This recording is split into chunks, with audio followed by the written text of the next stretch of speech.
On this episode of Real Estate Insiders Unfiltered, we talk about the luxury real estate market, how to market a $139 million listing, what it's like to be on a reality TV show, how luxury real estate really operates. It's going to be incredible. Tune in. You talk about it privately, we talk about it publicly.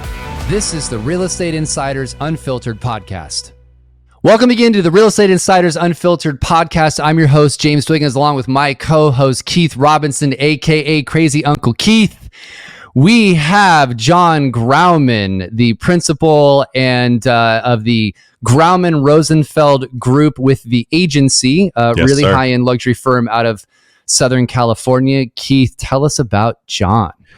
Jon is great. You are going to love this conversation. He unpacked for us a little bit on what it's like to be on a reality TV show on Netflix. He's on the Netflix show. Yep. So he unpacked that a bit. And my favorite part, my thematic favorite part is he really demystified what it means to be a luxury agent. He got tactical with us. He told us what he'd do tomorrow if he was teleported into a new city and starting to launch a luxury real estate career, what he would do tomorrow. He really demystified and made it simple, not easy, but not complex as what it takes to be success,ful. How you market a $139 million listing. Word. Yes. And the answer is a lot, but he'll unpack that. Let's go. Let's get it. Jon, welcome to the show. We are super excited to have you here. Full disclaimer, I've known Jon for a long time. And yeah, there's stories, but we're not going to go deep into it. There's definitely stories there.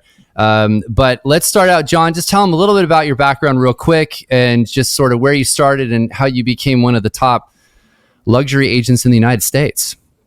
This is my 20th year in the business. I actually started as a mortgage broker, somewhat of an accident at that. That wasn't my intention, but I kind of slipped and fell into it. I did that for about 7 or 8 years, rode it all the way through the mortgage crisis of 2008, 9, and 10. That was fun times. Those were good times. This was, for those of you that were around then and were doing real estate then, being a mortgage broker in the middle of the global mortgage crisis was kind of like having a front row seat for the end of the world. That is an apt description. Yeah, that is an apt description. And I just, 2011 came around. I kind of reached that sort of pivotal moment of that, that's it. Not another minute, not another moment, not another second. I'm done. I don't want to do this anymore. I switched to the other side of the aisle, started selling real estate, I guess what is about 12 years ago now, and just kind of worked my way up. I certainly didn't start out with a bang. Quite the opposite. It took me a long time to build my business. And then there was just sort of a compound effect to that. Started to slowly and gradually form a team over the last 6-7 years, which has now become the largest team at the agency and one of the predominant teams in the country. And everything is just compounding 1 year after the next. Yeah, that's awesome. Go ahead. Sorry, Keith. Yeah, I was going to say people dramatically overestimate what they can do in 1 year and underestimate what they can do in 10, right? So it sounds like that's been a map for you. I've got a question I always like to ask when people come into the real estate industry. So don't say anything to get yourself fired or anything crazy. But as someone who was in the mortgage industry before, you probably had some preconceived notions about what doing real estate was like. What were the biggest surprises as you transitioned into the real estate space, where you were like, I didn't think it could be, doesn't have to be something negative. It could be something positive, right? But what were the biggest surprises as you transitioned from the mortgage world to the real estate world? God, it's a really good question. I guess just how many swings you have to take before you hit the ball. Yeah. Right. Interesting. That, you have to be chasing so many leads, so many prospects. The way that I sort of think of it, and I'm just sort of a visual thinker, is, when you can go to like a big buffet brunch, like you go to a hotel on the weekend, I got the big buffet brunch. I feel like Jon is speaking specifically to me right now. He is, by the way. This is directly to you. Yes, I do. I know exactly how that feels, and I love it. And you got the guy that's making the omelets, right? And he's got 4 or 5 omelets going at a time. He's got to make sure this one doesn't burn. He's got to make sure he puts the ingredients in this one. Yeah. Like, you're doing that in real estate across 25 omelets at a time. You just have so many different leads that you're nurturing at different stages. You want to make sure you don't lose. You want to make sure that you don't burn. You want to make sure you don't this. So I would say the multitasking component and just the batting average, right? The batting percentage of look, as the baseball saying goes, you could bat 300 for your career and still go to the Hall of Fame. Right. Real estate is not that different, right? You don't hit the ball every time. So, if you're hitting the ball 3 out of 10 times, it's a pretty damn good career, but you have to be taking that many swings. You have to have that many reps and that many opportunities. That's a great answer, by the Well, way. we're going to Really dig great. into this a lot because we have a lot of questions that we want to ask you, but I do want to start with our rapid fire because it's kind of fun and just tells us a little about who you are. So first one, and then Keith will ask the second. If you were a superhero, who would it be and why? I'd probably have to go with Iron Man. Yes. He always wins. Why? He does. You just want to be a billionaire Tony playboy? Stark's life just looks pretty fucking awesome. It really does. Yeah, have you're not to- wrong. Yeah, the guy's got a kitchen pad out in Malibu, and Tony Stark. Yeah. I would say. I think pretty Iron solid. Man is just kind of the bonus. I just want to be Tony Stark. I don't need to be yeah. There's that. So what's interesting is Iron Man gets so much run. Batman, 0, right? Yeah. Same dude. One's a little, I guess, grumpy. The other one's a little more flippant. But He also, same Bruce Wayne has a really twisted past. That's true. Like Fair. he did not have a good childhood. I don't know that I want that. Orphan. Yeah, fair. That's great. fair. All right, I'll Can hit you him with the guess next what one. Keith's is real quick based upon what's over his right shoulder? Yeah. The Hulk. Yes. There we go. Because I'm smart. I'm smart like Bruce Banner, but I like to smash things like the Hulk. Yeah. And so, that's what I like to roll with. All right, second question. Your favorite book, Audible, or podcast that you've listened to this year or recently, last couple of years, and why? I would say book, probably Atomic Habits. Great one. Yeah, it's really good for those. Look, I think so much of what everyone needs to be doing right now is repositioning and reprioritizing and reassessing, where your time is spent and what the ROI is on that time. And Atomic Habits gives you a really simple roadmap to how to develop habits for people, frankly, like myself, that are successful but don't have the greatest habits. I'm not the most structured. I'm not the most organized, and it really kind of lays it out in somewhat of a dummy-proof way. Yeah, the biggest one that I found that most around habits, a lot of people have written books on the science of habit. They haven't written books on how, like, step by step to change habits, right? And that was the biggest aha I got from Atomic Habits. All right, James, hit him with the last one. Yeah. So if you could have lunch with one person, current or historical, who would it be and why? That's always a tough one. I'm going to go with something that maybe is not as interesting, but would be most impactful to me now. I'm going to say Tony Robbins. All right. Yeah. I'm a huge fan. That was a pivotal point in my life. It really changed my life in a massive way. And to be able to sit down and have, lunch with him, I think would just have such a gigantic impact on my life. Yeah. You did the firewalk thing, right? I've done the firewalk thing twice. Wow. Yeah. Wow. Just watching a documentary on that. We can talk about that. And 1 year, and this is just a nice little note for people, when I had a smaller team, for everyone on my team's holiday present, I bought everyone a ticket to Unleash the Power Within. We all went together. It was an amazing team building event. We all walked on fire together. It was incredible. That's awesome. Yeah. That's really cool. It's a good way to build culture. Yeah. All right. So let's dive in. We have only so much time and we want to pick your brain a lot. And this is actually, it's a serious question, kind of intermixed, but so you are on the Netflix TV show, Buying Beverly Hills. And so I think it's, when people, they don't understand television, and certainly I don't either, but like, how does that affect your career? Does it help? Does it change things? Does it make you a target? Like, what is? Do you get a lot of haters? Do you get a lot of haters? Like, what is that? Haters? Yeah, come on, you got to get some haters. Honestly, all of the above, for sure. Haters are going to hate, no question, right? You're just giving them a new reason to. Yeah. In terms of the impact, look, my feeling is if you do anything only once, it's just a flash in the pan. Yeah. You have to do something with consistency and repetition for it to have any impact. The same as farming. Right? You send out one flyer, it's not going to make any impact. You have to do it consistently over time. The difference in today's world versus, say, 10 years ago with $1 Million Listing is that $1 Million Listing at the time was, first of all, the only real estate reality show of its kind. There was no other competition. Right now, there's a lot of noise. There's a lot of digital pollution you have to compete against. And it was prior to streaming, right? So people that watched that show watched it with such... they were deliberate in the way that they watched it, meaning they required a commitment, at 7 o'clock, they would set their DVR and they would invite those characters into their home, right? I have people come up to me all the time and they're like, "Oh, I love your show. I binge watched it in a day." And it's like, thank you. I wish you wouldn't have, because it would have been a lot more impactful had you actually stretched it out over several weeks. So, look, we just finished filming season 2. That's going to come out Q1 of next year. I think season 2 is going to be bigger. It's going to be better. There's a bigger cast. There's a bigger budget. We took trips. I just think that we need to have multiple seasons for it to really have an impact. But the best impact that it had for me was, or rather maybe the best compliment that I got following the show is, a lot of people came up to me and they said, he was the funny one, she was the pretty one, you're the one I would hire. And I was like, that's okay. That's what I was going for. Because to me, it's about increasing my visibility so that I can sell more houses. I'm in the business of selling houses. That's what I do. Right.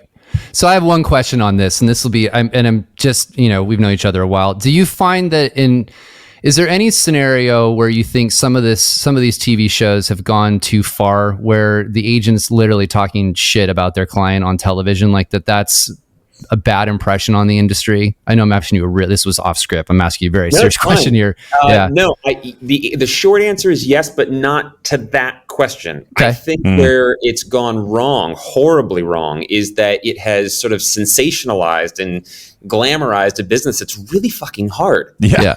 Right? It's a really tough business, and it makes it look as though we do every deal in a matter of seconds on speakerphone, and I'm authorized to get this price. And in your smoking jacket, right? Yeah, you're sitting in your penthouse in your smoking jacket closing deals. Right. And look, television producers have a job to do, and they understand what, attracts people's attention and people's interest. So when you put, a certain list price and then you immediately put what the commission is, which, by the way, we never take the full commission, right? You're always giving credits and concessions and your kick up to the house and so forth. But regardless, that's where I think reality TV has hurt the industry, is that we have more younger people coming into the industry than ever before. That's fine. But I think it's largely in part due to what they're seeing on television, which is largely fabricated, at least on some of the other shows. Was there anything from having that experience of being on a reality TV show that you changed personally or professionally, where you're like, I learned something about myself or my business from that experience of being on it? I think that'd be a better question for me to answer after I see what season 2 looks like. Okay. Season 1, go. We'll have you back. Season 1 I was pretty happy with. I really kind of felt like, my role was accurately portrayed as the sort of the senior agent, the mentor, that, kind of came in and sprinkled some wisdom and dropped some knowledge and then bounced. Season 2, I don't know. I'm not sure how it's all going to come together. I'm excited to see it. Sounds like there could be fistfights on season 2. You heard it here first. Not exactly, but look, I think it's just important. It's kind of cliche, but you just got to be authentic to yourself. Like, they can't make you an asshole if you're not an asshole, right? James is an asshole, so clearly he would come off as an asshole. It's true. You guys have known each other. We have known each other a long time. Yeah. John, so you said this. How many years now you've been in real estate? It's my 20th. 20th. Okay, so how did you get into luxury real estate? Like, talk about, a lot of people, you can either sell more houses or increase the price of the home you sell. Yeah. So how did you move from, sort of starting the bread and butter market like everybody else up to, I believe you have a $139 million listing. I did. Yeah. I had a $139 million listing. How do you get to that? That's a very long question, but just like, what is, most people can't because they just don't have the chops for it. Like, what does it mean to work with clientele like that? How do you get there? Sure. So to your point, I certainly didn't start there. When I started, again, I was previously a mortgage broker. All my referrals had come from agents. So I certainly wasn't going to come into the other side of the business and then start taking from their clients. So I just had to build it from scratch. And I starved for the first year. I literally did not sell a house for the first year. And the first house I ever sold was a $550,000 house in North Hollywood, which, look, everything about luxury is obviously relative. In LA, that's a very low price point. I understand in other parts of the country, it's a very high price point. Yeah. And for me, I just tried to follow any successes I had and double down on them. It was almost like watching sort of like water run down a hill. Like, whichever direction it was going in, I was chasing it. So I had a couple of successes in the Hollywood Hills. And it was like, okay, Hollywood Hills, here we come. I'm going to farm it. I'm going to door knock it. I'm going to work that area and just try to capitalize on that momentum. But I also think that it comes from really understanding just how to communicate with people effectively, right? Luxury real estate is hand-to-hand combat, You can't spray and pray with the most affluent people in the world. It just doesn't work. So you have to really understand how to communicate with them effectively, how to speak their love language, so to speak, how to know when you need to give them space to pound their chest and be the big man in the room versus when you need to step in. And really not to be intimidated by those moments. I always say, your bank account may not be the same as the person you're sitting across from, but in that room, in that moment, they need to see you as the expert and as the person that's in control. That's why you're there. Right. So I think it's just a different attitude and a different mindset. Are you networking like crazy are you being very intentional about putting yourself in places where affluent people are? Like, are you going to the parties when you're invited and you're networking and following up? And that's why I never did luxury. I hate parties. I will go to the opening of an envelope. I'll go anywhere, do anything. That's good for me. That is a good one. And I'll take a line from Tony Robbins, who I just obviously acknowledged earlier. He always talks about how proximity is power, and it's just one of the truest. It's one of the greatest fundamental truths. Proximity is power. So what are you doing to put yourself in proximity of the people you want to do business with? Who do they hang out with? Just in case we have someone listening, right, who's saying, man, luxury, first of all, is a little like boxing smoke, right? Like you said before, luxury can mean a lot of different things. And then I guess there's super luxury and ultra luxury. But if I just want proximity is power. I believe that very strongly.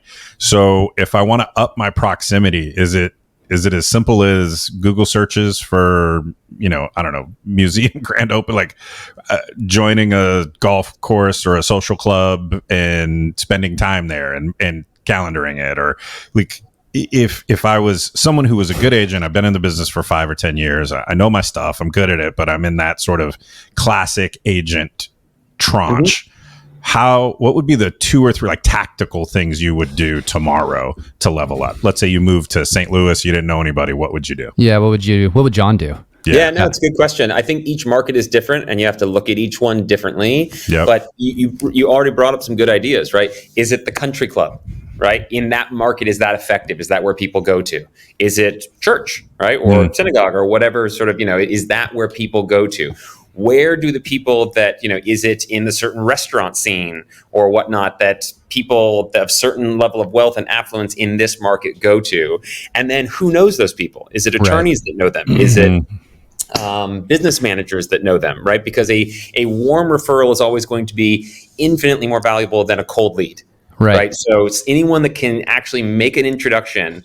And look, everyone inherently wants to work with those who they know, like, and trust. Right. And if that person is introduced by someone who you know, like, and trust, you have that endorsement and you're already 100 steps ahead. So to me, it's a lot of just dot connecting. If I moved to St. Louis tomorrow, I would start trying to make connections with people there and then just start kind of using that as a web. Choose the weave. Yeah, the web and go out. What's interesting is that is no difference than working any other market in real estate. It's the same content. It's the same. Everything's the same. And you're just working a different group of people who have, access to a lot more capital. And I think one difference, and then Jon can tell us because he actually knows, but my guess is, my intuition is that the maturation cycle for those relationships is longer though, right? Much. So you're not going to, triple your sales price in 6 months. You're saying this is a long-term plan. I'm going to go to these places, spend time in these spaces, and I may not see anything out of it for 12, 18 months. I've got to really be there. Yeah. You definitely have to sort of cement yourself there. And, real estate to me is all about being top of mind. Right. So you have to constantly be in front of people because it's so easy for someone, even if they're not selling their own home, to think about their brother, sister, nephew, uncle, cousin, whomever is selling their house and just not think of you unless you're top of mind. So, and the other part about real estate is I feel like it's a business everyone tries to overcomplicate when it's actually really simplistic. It's a really simple business. It's not rocket science. Yeah. And one of the other sort of fundamental truths is just, which again, you could apply to anything, I guess, is that success begets success. So if you get a listing in an area where you want to be selling more of, crush it. Double and triple down. Don't put out 6 signs on the weekend. Put out 16 signs on the weekend, right? Go to every single neighbor and door knock and talk to them about it. Really double down those efforts. What percentage of your business on the luxury side, and if you're willing to answer this, is referral of somebody that is referring? You're meeting these luxury clientele because they're like, we used Jon and he was amazing. And yeah, most of it. I don't know that I have a percentage off the top of my head, but most of it. Although we're on the attack right now, as everybody should be. Right. You can't just rest on your laurels in this market. You got to go out there and hunt. And that's where we are. Is we're out. For me, I know that I'm at my best over food and wine. Mm-hmm. I just am. That's where I'm most natural. That's where I'm most comfortable. And that's where I can be most effective. So I'm doing lots and lots of lunches and dinners. But I always talk to my agents about the notion that everyone has their own superpower. And you have to identify what yours is. So, for example, I have a couple agents on my team that are really good golfers. I mean, they can hit the ball. And I said, you need to get out on the course as much as possible because you'll get paired with some people that you would want to get a meeting with that you couldn't to save your life. But if you can hit the ball, you immediately have their respect. Yeah. Because there's a commonality. You're connecting. There. Yeah. You're connected. It's a connection. It's a commonality. It's a rapport that you're building. That's your superpower. Yeah. Right? For me, I'm a big wine guy. So I can sit and talk with people. And fortunately, not every, but most rich people like wine. It's just a common theme. It's a hobby. Wine with the best of them. Yeah. So how do you, last tactical one on this, but I just know that it's so aspirational for so many agents and even brokerages across the industry. How do you balance being present and being thirsty, right? And, not thirsty for wine, but like thirsty for bit. You know what I mean? Like, you can't just show up and be a wallflower, but you also don't want to show up like a guy with a Mr. Pickle sign trying to get you to pull into the drivay, right? That shit works, Keith, by the way. Probably not at a wine tasting. Gets me every time. How do you balance not being a wallflower, but also not being thirsty at the same time? Good question. I mean, look, there's probably nothing more repulsive or offensive in this business than somebody that has an agent that has commission breath. Yeah. So you never want to have that. Yeah. But that's a T-shirt I'm now selling. Yes. Yeah. we do need a merch store, by the way. We do. It's hard, especially right now when people are really hungry. Right. Yeah, sure. Like people are starving. It's people are hurting. It's tough. In business transaction volume in LA is down by about 45, nearly 50%.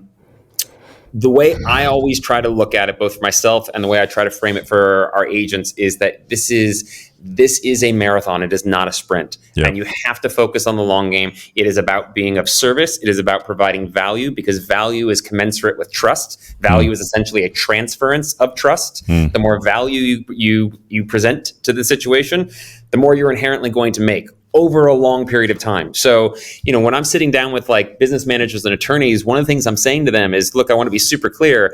While it would be great if you had a client that wanted to buy or sell a house tomorrow, that's not what I'm looking for in this relationship. I just want to be a resource. I just want to be part of your team. And if that means that you have a client that needs to refinance, you need a referral for a mortgage broker, I'm the call. If that means that you have a client who's looking to refinance and they need a BPO that I make nothing on, I'm your guy. Right. I just want to be part of the team because the more I can be in touch with them, I'm just of the belief that the more people I can have conversations with real estate about, the more houses I sell. For sure. Period. Yeah. For sure. So that's my approach. Yeah. I think, and I'll maybe paraphrase what I heard you say, is it's less about like, just go for a thoughtful conversation, right?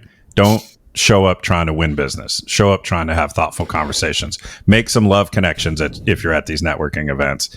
And I hit it off with Jon, so I will follow up with Jon. Right. I don't hit it off with James. I won't follow up with James, right? Or I may follow up with James. This is not James is an asshole comment time, by the way. So, there was a thread. There was a thematic part to this pod that I thought we could stand on. So. I think that there's two sort of outcomes or objectives you want to have in situations like that. The first and foremost, which Keith, you just touched on, is you just want to be likable. Yeah. It's really that simple. Charming, charismatic, likable.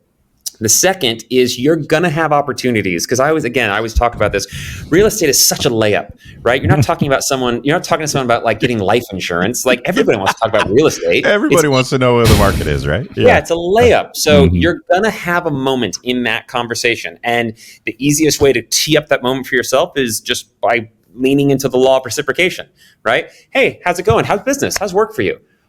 99% chance they're going to reciprocate that same question back to you when they're done answering, right? That's just how people communicate and converse. So you're going to have a moment. I always talk about how every moment is an interview, Whether you know it or not, people are sizing you up. They're analyzing how you hold yourself, how you carry yourself, your answers. You need to have those sort of answers that, even if they're just sort of canned responses that you've practiced and rehearsed, it can't sound scripted. But if you are liking and charming and charismatic, and then you're impressive in your knowledge, you're winning that situation. And then and then you move to the second phase, which is the follow-up game. Yeah. What are you doing with it? Okay, so you earned an opportunity. Your foot's in the door. What are you doing with it? Well, that's a good segue to this question then that I want to ask. So what does a luxury listing presentation look like? I'm not, like you're sitting down, you've worked this relationship. Yeah. They're like, hey, I'm thinking about selling my home, and it's a $20 million property in Beverly Hills. What does that look like? What are you presenting? How does it go? Like, it's not a brochure and a yard sign. Like, it's not, what is it? Where does it go? Are you talking about the listing presentation where you're going after the listing? Correct. Yeah. Very different from situation to situation. I've had many listing appointments where I've never pulled out one piece of collateral. Not a listing because presentation. You were referred and this was... No, because that to me is such a secondary objective for the appointment. The primary objective is connection and rapport.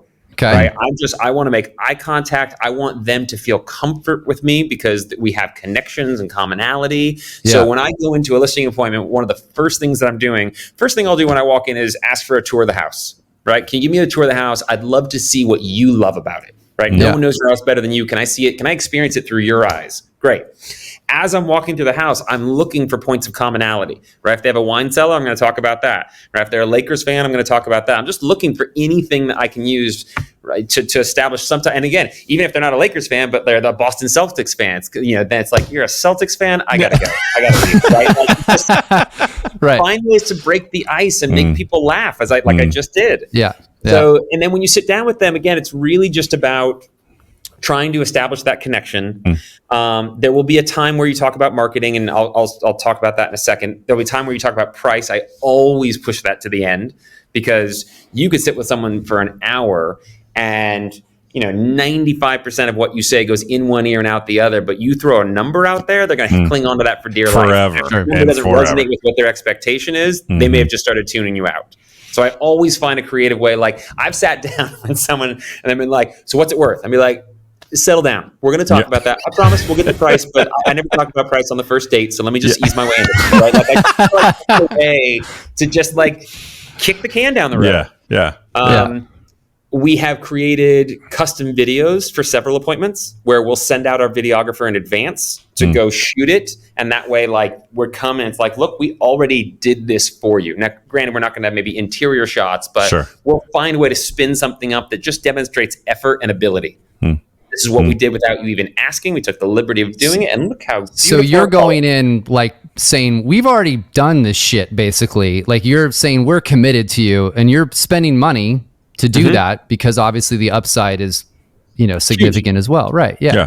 But you're trying to surprise and delight, right? With regard, like whatever you thought it would be, I'm doing more. Yeah, of course. Look, you obviously always want to, over deliver and impress. And I also just try to manage expectations from the onset, right? I'm not in the business of making false promises. I'm not in the business of, over promising and under delivering. Do you think some of that collateral could stay in I almost said briefcase, which no one has anymore, but collateral can stay wherever you transported it to this house? Is it because selling a home at this price point is more optional versus required? Or is it just like at some point you do have to go over a listing a listing agreement, right? Is that usually at a second meeting or via email and a lot of times that's just via email or with their attorney. Listing contracts here are fairly boilerplate. Sure. But you bring up another interesting point, which is that, it's more elective than it is kind of, for a lot of these people, this is a 4th, 5th, 6th, 7th home. Right.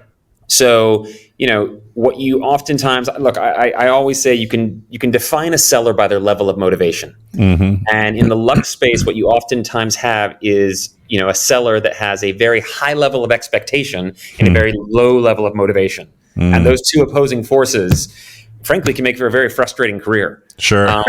Sure. I had a $25 million listing here in Beverly Hills a few years ago. We'd been on the market for 3 years. Ooh. My client was an international guy, seldom ever actually here. I rarely ever had an audience with him face to face. And he was finally in town. And I knew that I had like a 60-second elevator pitch. And I was like, okay, I'm going to identify what my marks are. I'm going to hit my marks. And I'm going to make it irrefutable. And I did. I stuck the landing, nailed it. And I'm thinking like, he can't come back with anything. There's nothing to refute. And he looks at me and he goes, yeah, the thing is, I don't really want to sell it. Yeah. And I went, fuck. Yeah. That would have been good to know 3 years ago. Yeah. Yeah. I don't have anything for that. I don't have anything. And you'd spend a ton of money and time and energy marketing this property, and basically it's out the door. Yeah, but it's look, with a $20 million listing or you get more listings. $200,000 listing, you should always be using that as an opportunity to get the next listing. Yeah. But the comment I'm making here is there's a carrying cost when you're doing this, especially since it's going to take a lot longer than necessarily a more bread and butter market property. Maybe let me drill down on that a little. So, okay, we talked about going on the listing presentation. Now you've won the listing. How do you market that differently? Like all of them question. Should be exposed properly, right? But are you hiring a professional TV crew and a helicopter? Are you hosting parties and inviting influential people at the property and hosting a big old massive party? And are you paying for all that? Like that's all just part of it? Like how does that? Yeah, I mean, again, kind of yes to all the above sometimes in certain situations. Video is obviously the primary medium. And, we do a really, really high quality video. We'll also reach out to influencers to work directly with them to try to reach larger audiences. And fortunately, these kinds of, big glitzy properties are there's no shortage of people that want to create content around them. We'll reach out to, E-News or Access Hollywood or whomever to try to also get features, which doesn't always work because a lot of people want their privacy. Sometimes we'll do events that will curate to art collectors or business managers or whatever we think is appropriate. If it has a 10-car garage, maybe we'll do something for car collectors. Interesting. So it's very sort of custom and curated. But again, and you guys said at the onset that we're going to have a real conversation. So let's have a real conversation. It's not to say that those things don't matter. They do. But at the end of the day, everything comes down to price. It's just, again, people try to overcomplicate this business all the time. I've been saying for years, there's one of 3 reasons a home won't sell, and it's price, or price. Yeah. What's maybe do it on a percentage basis, because your average sales price obviously is going to be different than someone in, Kansas or wherever else, but, or express it any way you want to, but do you have a typical budget percentage, or how much are you? The reason that I'm asking, and this is a little leading, I think too many agents operate their business on an almost 0% cost of goods sold. Right. They are trying to figure out they're doing, I don't want to say the minimum, that's perhaps unfair and unkind, but they aren't trying to figure out how to do the maximum. Right. If so, my guess is your budget you're not looking at this as a marketing budget for this deal. You're looking at it as a marketing budget for your team and for your personal brand, and getting that out there is meaningful. Yeah. So maybe just unpack, how is the actual listing marketing different for luxury? And then if you have a rough idea or some way to box the cost or what you spend, that would be helpful too. Yeah. Again, each one is different. And, fortunately, somewhat, I guess, print medium is kind of, I think, sort of a dying one. Yeah. And was the most expensive. Right. So I sort of welcome news to me, because magazines are out, right? I was spending a fortune on these ads that was mostly just for the homeowner's ego. It wasn't really doing much to drive traffic to it. Look, it could be anywhere depending on whether we're doing an event and how elaborate the video is and so forth. It could be, $10,000, $20,000 on a property very easily. Yeah. But it's really more about understanding what's the ROI on this, where, we can easily put a double page ad here or there, but is it going to get any kind of meaningful return on it? I do like what you said before that I want to reinforce. You really have a bespoke list you're trying to curate that fits the home, right? Yeah. How do you, I'm going super tactical just because I know people are curious on these topics. So if it was, you would just, let's say it had a 10-car garage, like you said, you would just find local car clubs and throw a party at the house for local car clubs of a, Ferrari club, or just take us into the mind, right? Sure. Some of that is through some proprietary software that we have here at the agency, where we know people that have big car collections and input their information and just see through 1, 2, 3 connections how we can reach that person. So you're marketing to people. Okay, makes sense. Like you have a database of people who are they're car people and they would want a house with a 10-car garage. So the more bespoke the property, the more targeted we're getting in terms of knowing who's in the market and who to reach out to. A lot of times it isn't targeting a audience, it's targeting an individual. Right. It's knowing who's in the market and who's been looking and who may be offered on this. Like a lot of that is just sort of inside information that you only gain by just being in the space. Being in the game. Do you network with a lot of other agents? Is that like a big part of your business? Luxury agents, that's I'm assuming a massive part of your finding the buyer is they may have or know that person. Like how does that work from not even just locally, nationally or internationally? I guess is my question. No, that's a great point, and the answer is absolutely. Real estate's interesting because your competitors are also your colleagues, and you can't forget the latter part of that these are your colleagues. You're not going to be able to operate and do the kind of business. You're not going to know about pockets. You're not going to be able to hopefully get your offer accepted in the face of 3 or 4 other offers unless you have that relationship, and those relationships are invaluable. So I probably need to do more of it. It's very hard, the older you get, between family time with your kids, time with clients,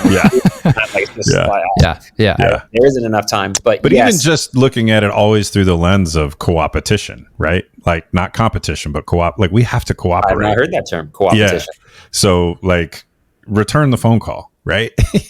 And it's okay. It may be a nuisance, but even just, you don't have to go to every networking event or that sort of thing, but just treat your peers with it's cooperative. We compete, sure, but we also cooperate on most, if not every transaction. So let's treat it like that.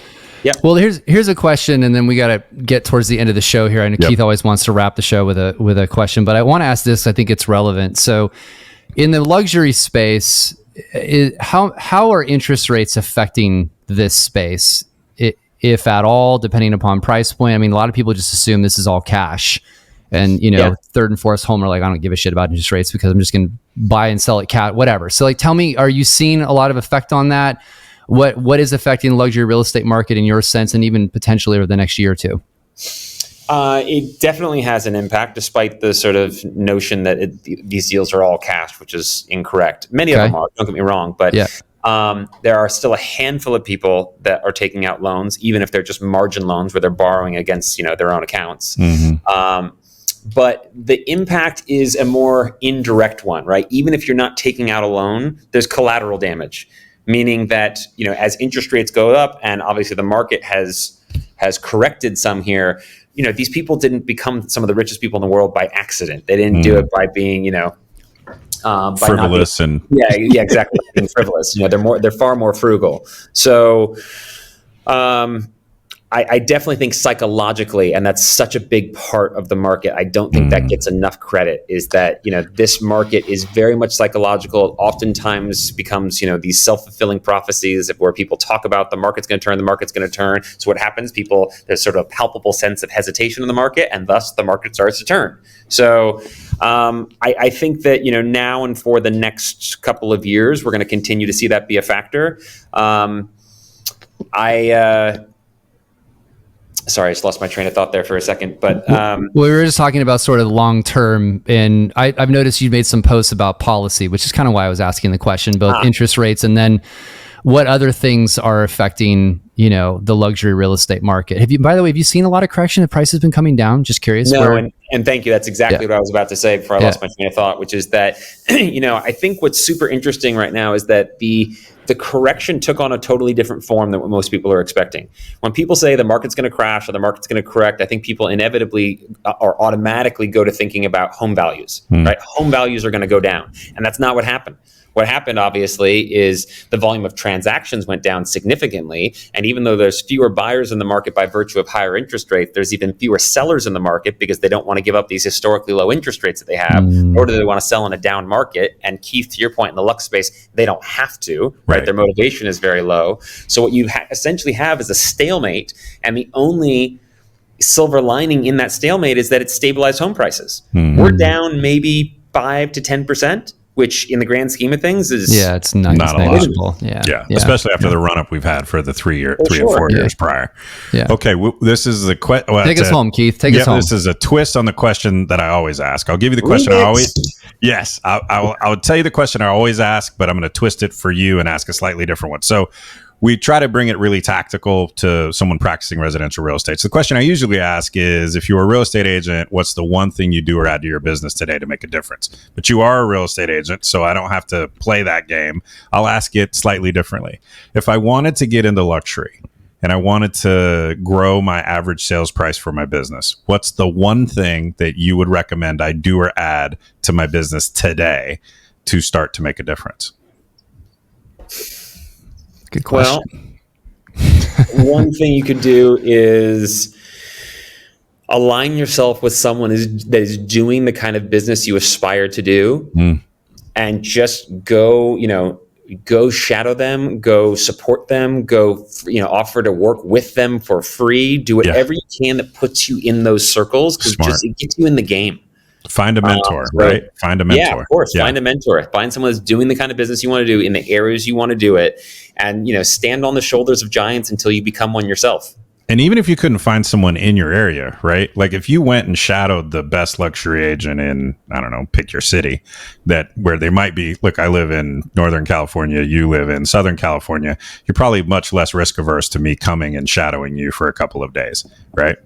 And learning from you. So even if you can't do it in your own local pocket, that mentorship concept, I think, is really, really smart. So that's a great call. Yeah. I also heard out all of that, join a wine club. Because I like wine just like John does. So I'm like, so basically just figure out how to join people. That's because you like to hear what you want to hear. Thank you. That is true. Yeah, that is what I was trying to convey. Thank you for reading the I just wanted to reiterate that. So. My bad. John, thanks so much for being here. I know you are a very busy guy, and I know our listeners will appreciate hearing from somebody who does it at a level most people honestly never will. Lots of really great advice. So, thank you for pulling back the curtain too, the way you did, and really letting us on the inside of what it's like. So appreciate it. This was fun. And I'm looking forward to seeing you on the next episode on Netflix, and be like, I know that guy. So awesome. Thanks, John. Appreciate it. Thanks, guys.